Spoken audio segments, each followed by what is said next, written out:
Hello, everyone, and welcome to the 12:30 to 1:30 p.m. session of the 2024 OpenSimulator Community Conference. In this session, we're pleased to introduce the presentation HIE, Celebrating the Many Languages of OpenSimulator. Our speakers are Mal Burns, Thirza Ember, and James Loud. Mal Burns is the host of In-World Review, a weekly news and discussion program mostly focused on the Hypergrid, which has been running for over 15 years. Mal has used virtual environments for nearly 2 decades, is concerned about user interfaces in general, and has a wealth of media and design experience behind him. In the organic sphere, he is now retired and uses his experience to deploy and promote immersive spaces. He also has a Twitter stream, Mal Burns, which provides news links on a daily basis. Thirza Ember is an OpenSimulator visionary and organizes the Hypergrid International Expo and the Hypergrid Safari. Lloyd, James Loud, is an Avacon volunteer staff member and a fan of OpenSimulator. He also does a weekly webcast with Mal Burns. Please check out the website found at conference.opensimulator.org for speaker bios, details of sessions, and the full schedule of events. This session has been live streamed and recorded, so if you have questions or comments during the session, you may send tweets to OpenSimCC with the hashtag OSCC24. Welcome, everyone. Let's begin the session. Well, hello, everybody, and welcome back. Good to see you all again for yet another year. Today, we're here to talk about HIE, and as you can see from the slide, it stands for Hypergrid International Expo. Now, our focus is going to be on the expo itself, but just to give you a bit of background here, we're going to look about the Hypergrid itself, which is, well, it's a whole cultural landscape in itself, ready to explore. What do you think, James? Oh, absolutely. Yeah, good gracious, I love the Hypergrid. The ability to, so much like web pages, go from one server to another, hosted by different people with their own purposes and visions and dreams. It's really been a wonderful experience, and I spend a lot of time crisscrossing the Hypergrid. And Thirza, any extra thoughts?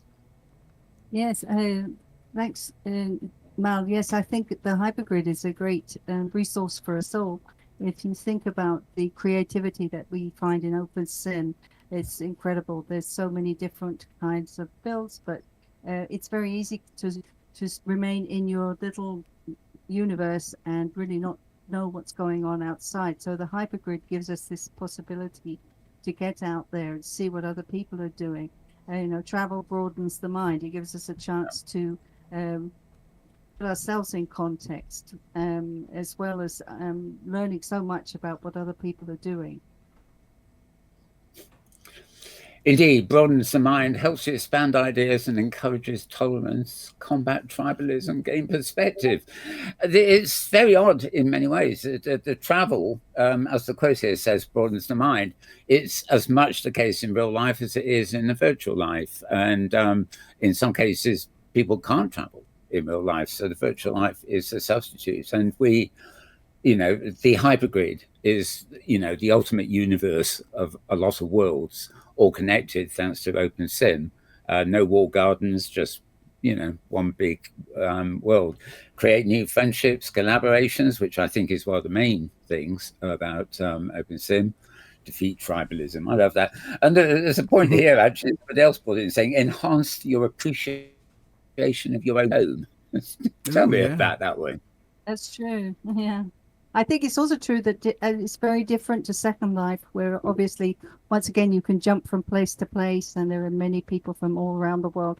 But in OpenSim, thanks to the Hypergrid, you can jump to grids that are run by completely different people on completely different basis. Quite often they have their own culture, their own ideas about how to do things.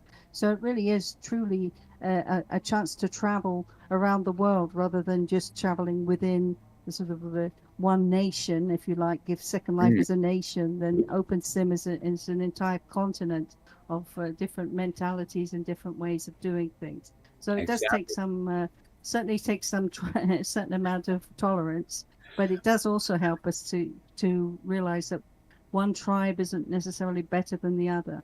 Exactly. Yeah. Well, we'll be looking at some of the multilingual facets of this as we go on. That's a particular thing about it.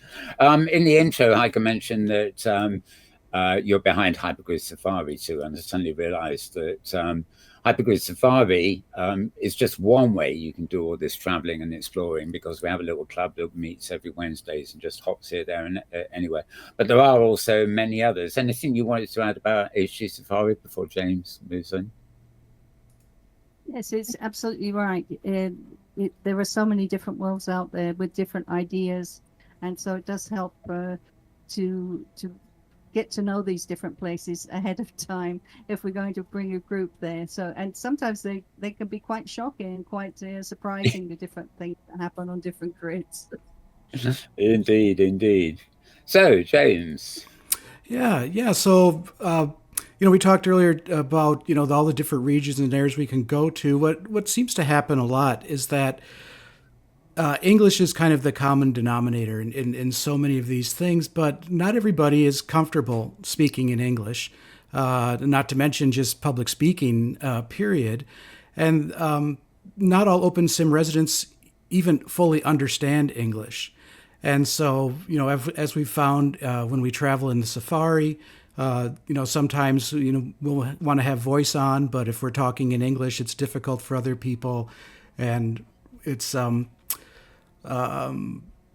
again, what we really realize is that non-English speakers have a lot to tell us. And, why are we limited by English? And does that sound about right, Thirza?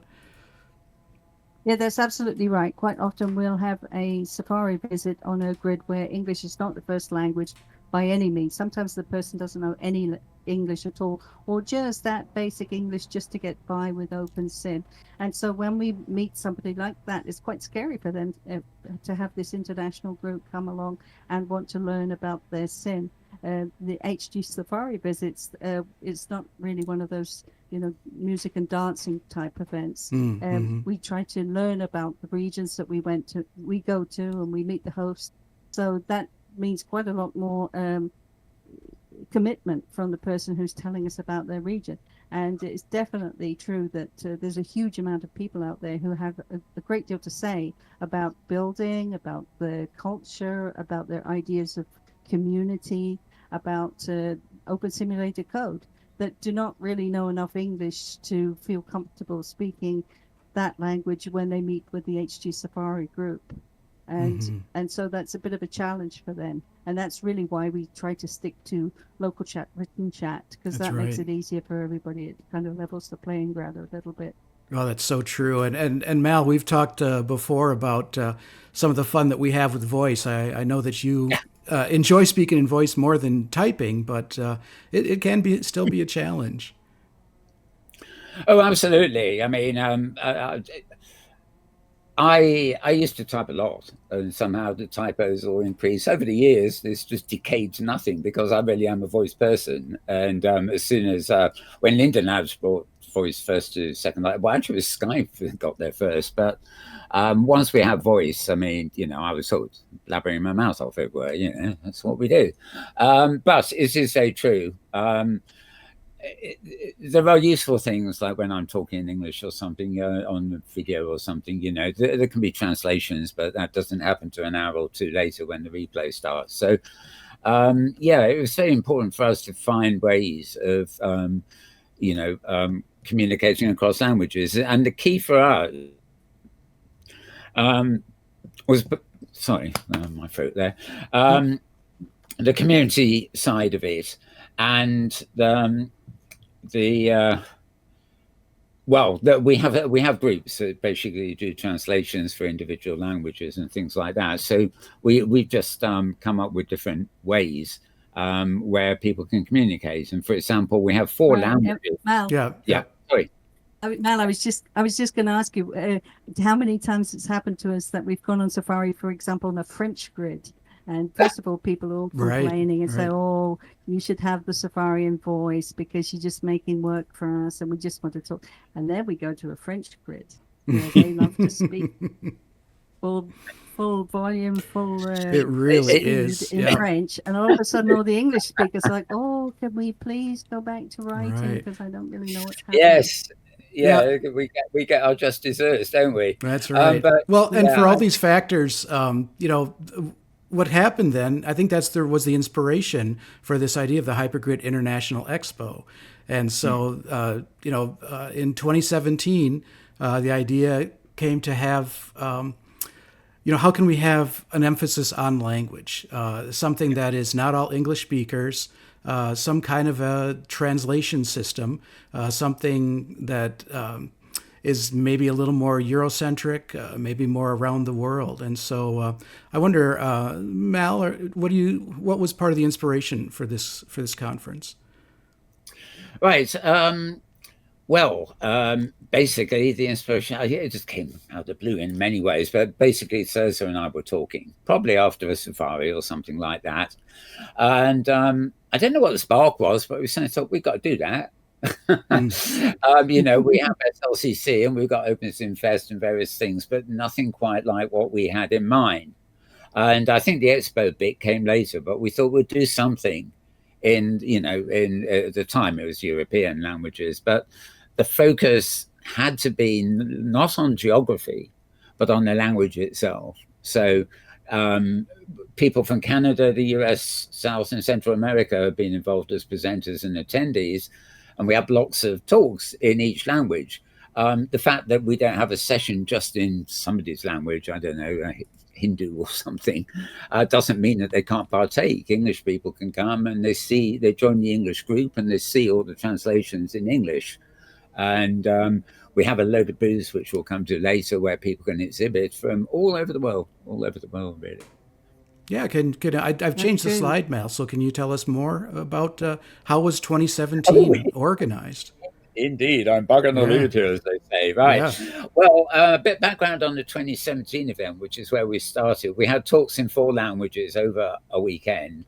It was 4 half days, except there were actually 4 half evenings. At least they were on the European side, which is more than enough. And we had things like Cherry Manga, a wonderful visual artist, doing us an arty light show, and performers like Werlen Wabbit is a wonderful blues artist performing at the ending concert. And we had Sims on Craftgrid, which were donated by Legal Raw, and I took some of the original elements that I know Thirza knows about from the Fandoria grid and fixed them up our way, basically. Maybe you could, your reflections, Thirza. Yes, that's true. We spoke to Ariel Delamere Libre. She was she's a German artist. She makes things in OpenSim still today, and a great deal of mermaid stuff. And she also made some wonderful steampunk items that Mal was able to take. And alongside those, he crafted the very first auditorium area, so that we had quite an intimate little area there. And as he was saying, these are the 4 sessions that we had, 2 on the Saturday and 2 on the Sunday, very much inspired by OSCC, but giving a voice to people whose first language isn't English, so that they can have a chance to tell their stories in their own languages. Absolutely. Well, you can see on the slide here, I know it's in the top right corner there, but you can see a picture, which I think was probably the first one. It hasn't changed much until this coming year. And, we built it, so it looks a bit more intimate, a bit like a nightclub. Not a nightclub per se, but that sort of intimate thing. You imagine you're watching an awards dinner and it sort of feels nightclubby, even though the focus is on the stage and what's going on. And mixing effectively art, music and talks. And of course, one of the key things if I'm not jumping the gun here on my script, is that there is no language, or rather, there's a universal language when it comes to music and art. You can appreciate those whether you speak the language or not, you know. And and you can always use the interaction to actually almost learn a new language if you engage, you know, with the community enough. So, James, any final thoughts on this sort of this slide, as it were? Well, this breakdown here. Yeah. Being on the streaming team at OSCC, and you know, again, I like the comparison to OSCC. We did make an effort to record that 2017 conference, and I actually had forgotten that I was involved with that, and then I remembered that I had terrible technical problems. And so, you know, for that first event, fortunately, Marcus was able to jump in, Marcus Llewellyn here at OSCC, and rescue the recordings of the conference. That was absolutely wonderful. You just never know. You know, we prepared everything. We couldn't possibly go wrong, could we? You know, but it was the first one, and just about to go. First session, going on air now. Press the button. Oops. Hello. Yep. Anybody out there? Anybody there? Marcus, as I said, Marcus and Joyce came rushing in and helped us out with the first session, and we were okay after that. We were back with you and everything else, but they got it going for us. So thanks to Avacon for that, actually. And the only other thing I was going to say is that we revived the idea after 2017 in 2023, you know, which is a big gap, but, you know, we'd had COVID and all that lockdown, which you'd think would be an excuse to do one, but we came back with it. And we've increased our core team to include a wonderful lady called Tosha Tyran and a techie person, I suppose you could call him, Kelso Oxley. And we've been doing it to date on the craft grid, but as of this coming April, we have a new grid for Safari, which also has the new HIE arena in it. So, Thirza. Yes, a few changes, but really the format very much the same. The 4-block format, so that it's a Saturday and a Sunday. In general terms, they're the main European languages, if you will. So there's German and French and Spanish and Portuguese and Italian. Those tend to be the languages we use. And we also were able to revive up the group subtitle system, which we'll be talking about again in a minute. But of course, the new feature was the art performances. And again, that's going to be mentioned later in the talk.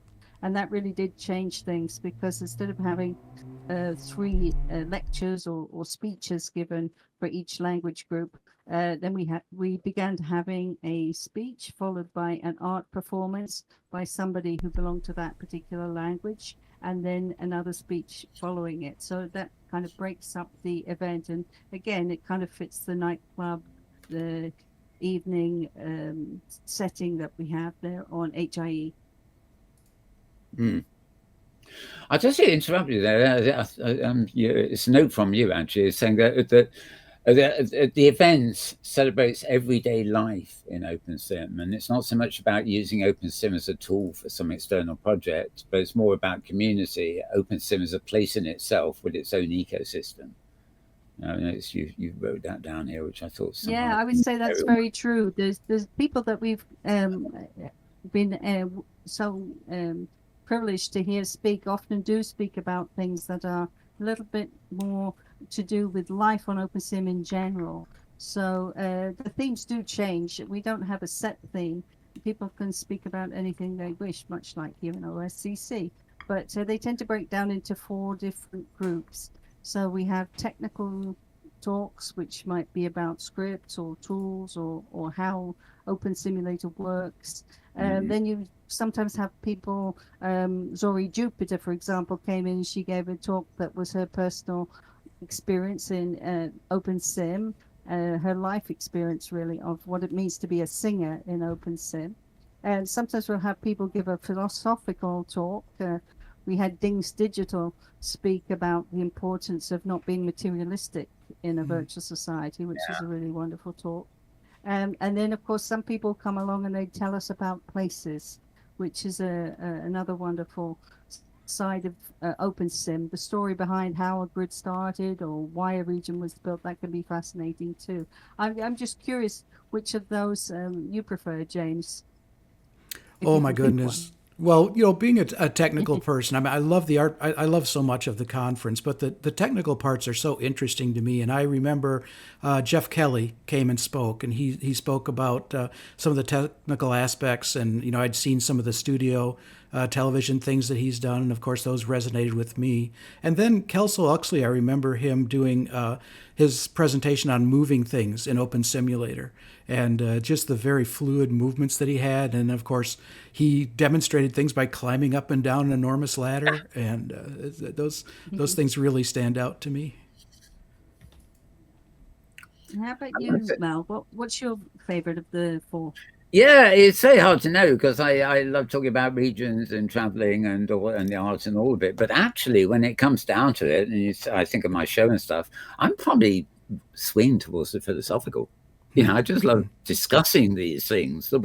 Sometimes it would be talking about it again, and sometimes something will just pop up, another little spark, and you think, "Wow, that was worth a chat."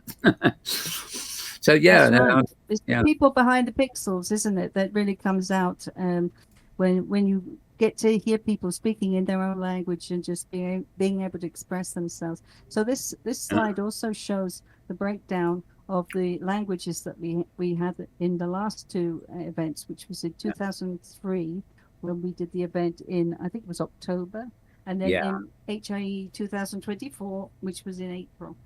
Right. So we had on the Saturday we had German followed by French, and then on the Sunday it was Italian and Spanish, or in 2023. And in fact, the Spanish, they were South American ladies that came along. We had Victoria Logan and Nazira Avro, and we had a wonderful Spanish art show by, of course, Tosha, who lives in Spain. She did a show about the Guggenheim Museum in Bilbao. And then, of course, in the last event we did, instead of Spanish on the Sunday, we had Portuguese, which was a challenge to many of us who could get by in Spanish, but Portuguese, that's some of us think always thought of it as much the same language, but we live and learn, don't we? Yeah, not really. But of course, there we had Zori speaking in Portuguese because she's from the Azores originally, and we had Kat Ragu too. So that was wonderful, doing some art. We got the new slide up there. Yes, Tosha's Guggenheim thing is the lower right one there. That's a miniature, isn't it? She put on top of our stage. I mean, it's an accurate recreation, virtually, of a miniature size, of course, of the Guggenheim. Wonderful. With fireworks. Of course, the real thing on her sim is full size. It's the size of the actual museum as far as avatars goes. But she made a miniaturized version just to show us how the little pieces come together. And as you can see there, looking at the top of the slide, you can see Velasquez Bonetto's particle show that he did for the Italian group. And then on the right-hand side, that's Lampitala Artists show from Pangea Grid. She's German. And then the bottom left is something by Terra Mariam, who's French. And that was a show including NPCs. And we've already mentioned Tosha's Bilbao Museum, which you can see there. It's all pink. And in the center is Cherry Manga's great display that she did last year, which of course is the way these shows are so immersive because it kind of takes over the auditorium. And I wonder, Mal, did you have any thoughts about that? Oh, I love Cherry's stuff, but actually I laugh because I think when you speak to Cherry, there's no such thing as a stage. She wants the region, not the whole world. And I think it's actually the 27 one, actually, that we first saw. She had this thing that was traveling all over the sky above everybody's heads. And it was just, I don't think with any of us had anything like it. I mean, since then, last time she had this going up in the sky for something. But here, the whole thing, as you can see, it rezzed out into the audience. Depending on the table you were sitting at, you probably couldn't see anything because it's surrounded by mist or something. She really pulled out the stops. And of course, all these things went with music. And that really made it too. You have the art and the music, and often just combined together. Cherry's case, everything. Is this your favorite one, James? Or did you have another Oh, one that you I liked love, more? yeah, I really loved Cherry's performance during the program at that time. And of course, she does other performances as well that were not necessarily in the stage. But, one that I really liked most recently was Skyfall by Toots. And that was just so amazing how all of the audience was transported up to, 1,000 meters in the sky to experience the event, and then at the end we were dropped and we fell down 1,000 meters.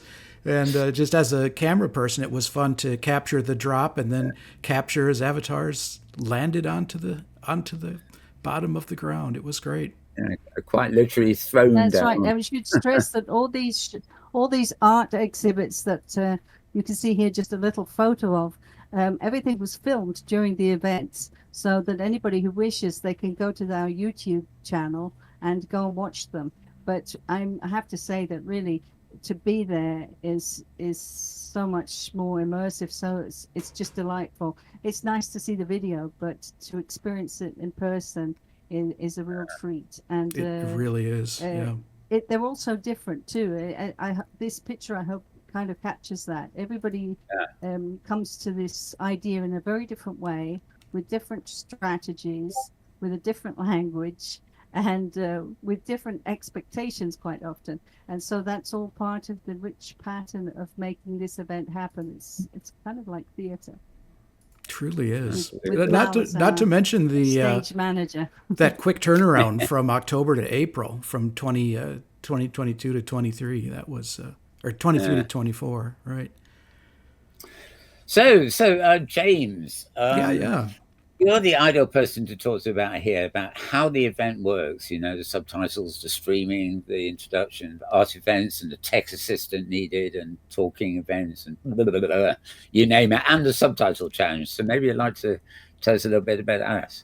Yeah, definitely. There's so much to describe. And of course, organizers here of this conference at OSCC and the OS Fest and the upcoming Book Territories conference, it's a very complicated operation with so many moving pieces. And fortunately, we also have a great community of volunteers and contributors to put it together. One thing I wanted to talk about was the streaming aspect, and coordinating streamers that are there and available to follow the events, which actually requires a fair amount of rehearsal and practice. The streamers need to know what's going to happen next so that they can record it. Another level of this is the introduction of the art events needs incredible technical assistance because and Mel, I think you can talk to this about the art events often are synchronized with music, and so that music aspect and the timing, is really amazing. Can you talk more about that? Yes. I mean, for the last few of them, as well as helping on stage and stuff, I've been running the audio stream, and of course, in the downtime, I can just make up a playlist, make sure it's not copyrighted or whatever, and then play it mostly ambient things. But when it comes to the events on stage, it tends to be a completely different system because usually the artist who's doing a visual thing will give me a piece of music, not a link to it, but they'll actually send me an MP3 file. And for example, their session will normally be 49 minutes. No, sorry. In our case, well, I think, is it 19, something like that. But anyway, we get given the music, and of course they've edited it to the exact length of their performance. And I have a plugin for Discord that actually allows me to play the music on my hard disk, and it goes into Discord not in the background but as an actual voice channel, and so it can be mixed, with our actual voice. But again, Cherry Mango's the person that comes to mind. I mean, a number of times we changed the way she wanted it. Basically, you can't get away from lag completely. All you can do is minimize it. But she wanted to be able to say to me in voice, "Start now," kind of thing. Oh, not in voice, but cue me immediately. And she wanted to be able to hear it in her own headphones in real time so that she could cue her movements. Not all that was possible, but we got as close as we could. But it was not easy, to do that. And yeah, with the other performance, it was similar. You know, we would have the music in advance, and they knew they were on stage for 19 minutes. We had the music that lasted exactly 19 minutes, maybe with a fade out or something. And yeah, it was fine. One of the problems is quite often that these are speakers that don't really, unlike perhaps a lot of the speakers that come to OSCC, who've done it before, perhaps many times they've spoken on this stage. Our speakers, because they're not really used to having an event that is a conference for foreign languages, it's all very new. So that makes it a pretty steep learning curve with all the different aspects. So yes, that can be a challenge too. Well, then I think we come to the thing that really stands out to me about Hypergrid International, and that is the languages. And the team that we have and the idea that people came up with about how are we going to deal with the difference of, you know, having a German speaker, a Spanish speaker. Of course, we have Spanish listeners in the audience, but how do other people hear? And so this concept of using subtitles is really quite amazing. And I'm just curious. I guess Thirza, would you like to start and tell some of the inspiration about how the subtitle system came about? Well, yes, I live in a bilingual household, so I'm used to seeing a lot of doubled up comments. I think we all kind of are these days, where you've got a comment in 2 different languages in local chat. And it can get quite confusing and quite difficult. And these days, people sometimes put up a translator that has 3 different languages. We know that now there's a translator that you can put on your SIM that will send to everybody the translation in their own language. But for many years, this has been an issue. So to try and overcome that at HIE, the idea came to me to create different language groups so that each person can belong to the group that has the subtitles in their language. And then they don't need to be reading it in local chat. They can just read it in group chat. Perhaps they don't always want to read it. Perhaps sometimes they want to guess what the person's saying and experience that that feeling when you're immersed in a foreign language. But it does allow that 3 people can be sitting at a table. One can be an English speaker, one French, and one German. All of them listening to a talk in Spanish, and each of them reading the subtitles in their own language and not disturbing each other, because you just only see the subtitles that you want to see. In each case, it kind of lowers lag and it makes things much more of a group experience. Everybody's different, but at the same time, we're all there together. Right. So Something that was really... Oh, go ahead, Mal. Yep. Well, something I point out at this stage, actually, many years ago, I had a history in comic books, and when you translated to a foreign language, you'd have to make sure there was room in the word balloons for the language with the most words. And hope that the small number of words in the big balloon didn't matter. True. And this is much the same with these translations. So in some cases, they're actually synopses, but you know, you want the person in the group to be able to read something in real time that corresponds with what's being said on stage. And you know, there'll be a lot of little anecdotes and things that don't come into the chat because they are anecdotes. They're not necessary to get the message across. Yep. Yeah, it's really something. And the team that does that does interpretation, practice, rehearsal, working with the presenters. It's fantastic. All right, so next slide, I think. Yes, we're on the... And just throw another something in aspect here from the Hi, text Heike. chat. Oh, yes, please, Heike.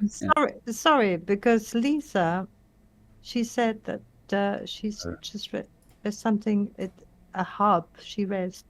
If you touch the hub translator hub. Yes, there's a couple of those knocking around in OpenSim right now. Translator. Yeah. Yes. Yeah. That really doesn't apply in our case because the person speaking in voice. So that's really good if you're writing things down. But of course, it wouldn't work at all. All I would say in a is conference where people are speaking. Yeah, not so much a hub. Anyway, coming back to our expo booths here. Well, the translator as a heads-up display, just out of curiosity, behind the scenes, enables me to set my language and the language of the person I'm talking to. And although you don't see any of this during the event, it's actually it's allowed me to communicate much closer with people in a foreign language, because it translates the text on the fly for me, just in normal conversation, and that is useful. It helps get something that's like off the ground, you know. Sorry, I butted that one, didn't I? There's a couple of those translator orbs that have just quite recently come out, and they are very effective. I know AMV have a very good one too, that a lot of people are using now. So, I mean, that's really handy if you're using local chat in your writing.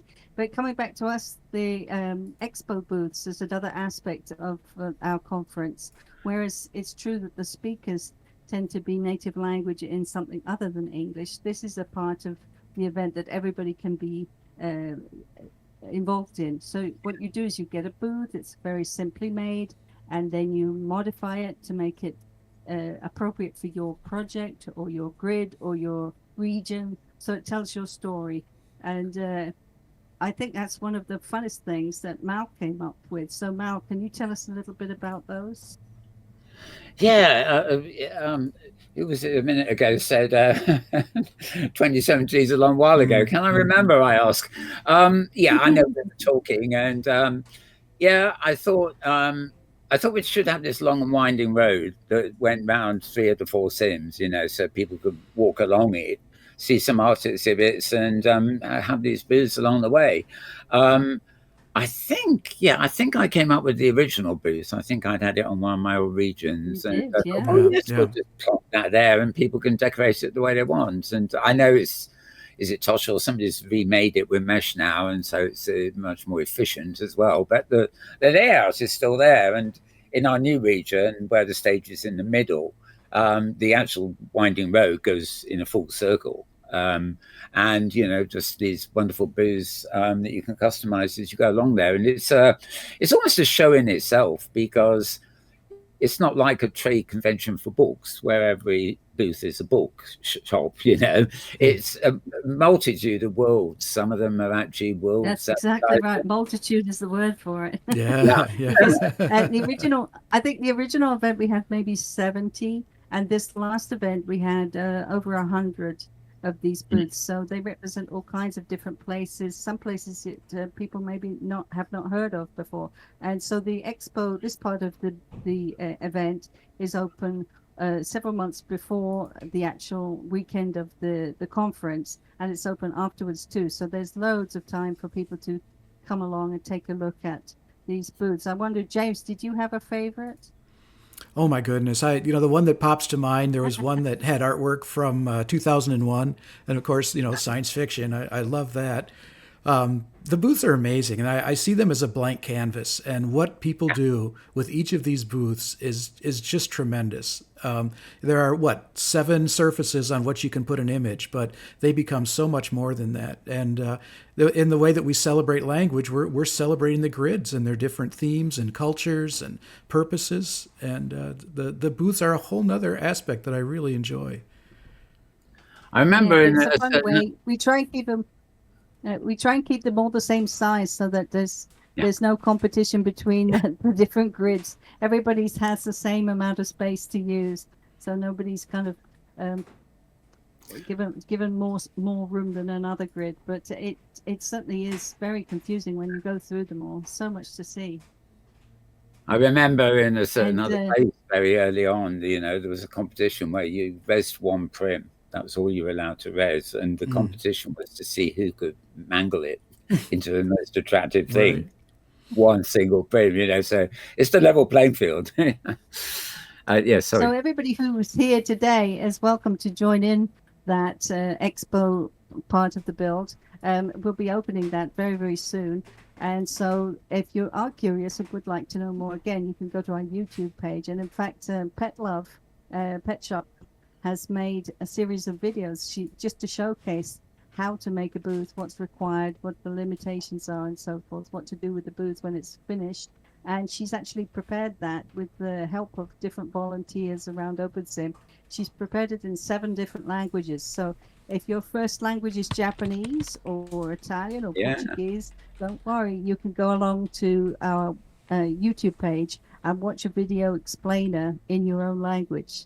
So that's a real treat for us. I think it's our think, first James, you active helped out with contribution. that too, didn't you? Are you asking me? I think it's the first time James, we've you had did one too. Never mind. Sorry, carry on, James. Well, no, my No, thought. I was going to ask James Yeah. what the experience was like making the video. Oh, it was amazing, and honestly, Pet Love did an amazing amount of work because, and Mal can attest to this too, is that you write the same script for everybody to translate, but how long does it take to say Expo booth in English compared to exposition booth in German? The time is not the same, and so these videos can run the length from 2 minutes and 20 seconds to 3 minutes and 20 seconds. And That's so true. I know, Mal, Yeah. that's similar to what you've experienced. Indeed. Yeah, I was just going to say there's a question in the audience, and Lisa again is asking a question. But again, Lisa, if you watch the video, it tells you all about it. That's right. It shows you where you can get the booths. Yes, Everything there's, is explained in the video, so There's that's really the place to go. There's a URL on that slide in front of you, and that's just go to YouTube and look at them all. There's even the Japanese contribution. That's a first. So we're expanding. Yes, they participated last year, so we're hoping this year to have between 100 and 120 booths, and people are already handing theirs in. So if you're interested in participating, please watch the video, go get your booths, and get it made. That would be great. Yeah, and you know, there hopefully will be some more videos coming. We've got a few months yet before the event, and I hope we get some more videos. I would like to do a video about the translation system. Yeah, that's right. Yes, we don't charge for the booths. Anybody can do it, and if you have a region on a grid, if the grid is already represented, that's not a problem. If you would just like to have a booth that's just about your region, say you're on OS Grid, for example, you don't have to feel, well, OS Grid will already have a booth. Right. So, you know, it's covered. You can have a booth that just represents your region, or if you have a project or something that you're doing, that can also be represented by a booth. In World Review has a booth, I remember. That's right. Gorilla in it, if I'm not mistaken. Oh, I should have said that was my favorite. Uh-oh. Oh, right. I refuse to. I refuse to give out favors. Basically, that's good. I'd rather stay friendly with everybody, you know. Even though some of them are obvious, aren't they? Really? Yes. Heike has actually put that link into chat in World 2. So all you got to do now is actually click on it and go there. Gosh, golly, isn't it easy when you know how? Right? Is it my turn? I think yes. It is. We got 2025. Indeed. Yes, barely a month away now. We're in December, aren't we? Time flies. Yep. I would say one thing I meant to get in just now. If you look at the side there, the actual address grid, hgsafari.org, note the port number. It's not standard, 58002. And then HIE. That's where the HIE grounds are, and you can get there now. And it's that grid is for Hypergrid Safari too. So, but the port number, don't slip up. Don't slip up. Right. Yeah, we actually have a portal over on the Expo 2 region here on OSCC Grid. If you go to Expo 2, there's a display that talks all about HIE, and there is a portal there that can take you to the region on Safari Grid. Indeed. Yeah. Okay. Now the big difference is, slightly technical, I suppose. Firstly, we have a new grid, and it's now on a grid called HG Safari, which is obviously the home base for Safari itself. And HIE has its own island region, big region in that. It's now a VAR region, so it's big. I think it's the equivalent of 3x3 or something. So instead of 4 separate regions with border crossings, it's now one big region, and there'll be no problems with, sort of staggering over the border between sims. And it also makes use of NPCs for art performances and things like that. The more room for them, but also, it economizes on lag and things like that, or rather lack of lag is what we want. And as I think we mentioned already, the new one, the next one has been moved to April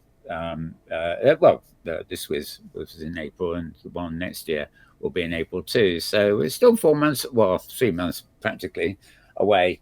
But as I say, get in touch if you want to be involved.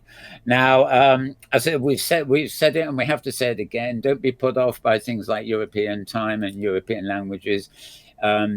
Evening in Europe is daytime USA, so we can think right across languages, not geography. And think of what else. It begins at 9 a.m.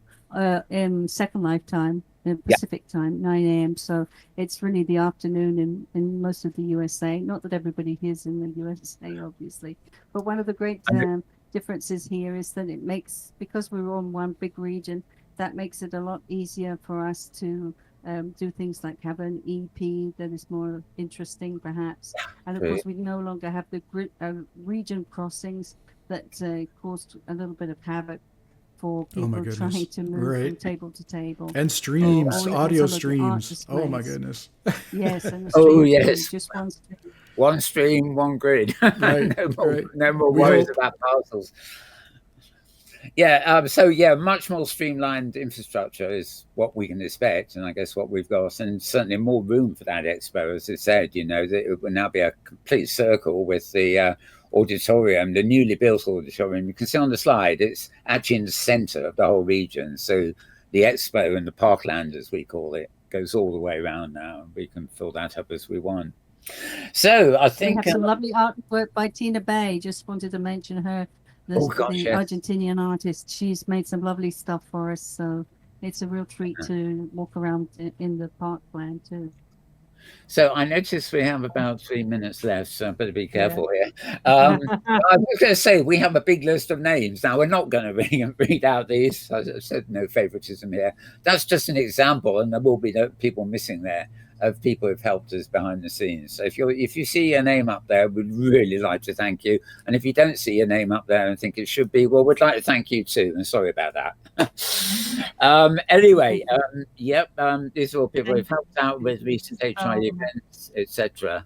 And and the website. And yes, we've got them now. You can get hold of us, and the icons there on the right. The top one is Discord.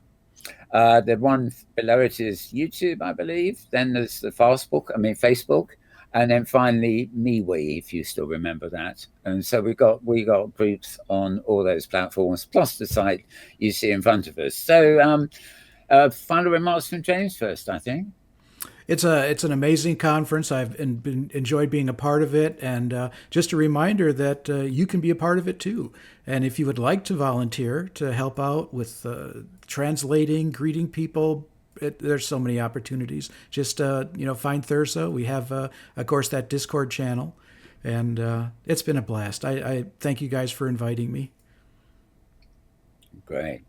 And Thirza, some closing thoughts from you. I'm sure you got lots. Yes, I agree very much with what James has said. It's a very positive atmosphere. People are quite often a little stressed because it is quite a stressful thing, as anybody who's performed on this stage will tell you. But when it's a bunch of different languages, that can have its own challenges, especially when there's a lot of NPCs and particles floating around at the same time. But yes, it's a joy to do, and we're really looking forward to the 2025 event that's coming up in April. Indeed. Well, one thing I think we can be thankful for is that we didn't have to do this panel in all 4 languages. Right. hand out. I can help with that. Yeah, over to Heike. Ich werde das einfach mal auf Deutsch jetzt schließen. No, I'm quite happy to take 1 or 2 questions from the audience. If there's one I still. see that, Francis, it must be stressful for the organizers. It can be. There are sometimes some days when it's a little more stressful than others, but it's so rewarding at the end when you see everybody on the stage that they've really wanted to tell their story so many times, and this is finally their chance to say it in their own way, in their own language. That is really that's reward enough. It's a joy. Absolutely, yeah. That is wonderful. So, it's a joy to hear this. Yeah. Maybe just if we're waiting for one more question from the audience, can I ask whether that region that you so lovingly prepare the HIE for, is that region used throughout the year then? Are you doing No, it's additional dedicated events or region. It's just for It's there. HIE. It's Thirza. dedicated. You could go visit now, but it's just only for HIE. It's dedicated just to that use. Wonderful.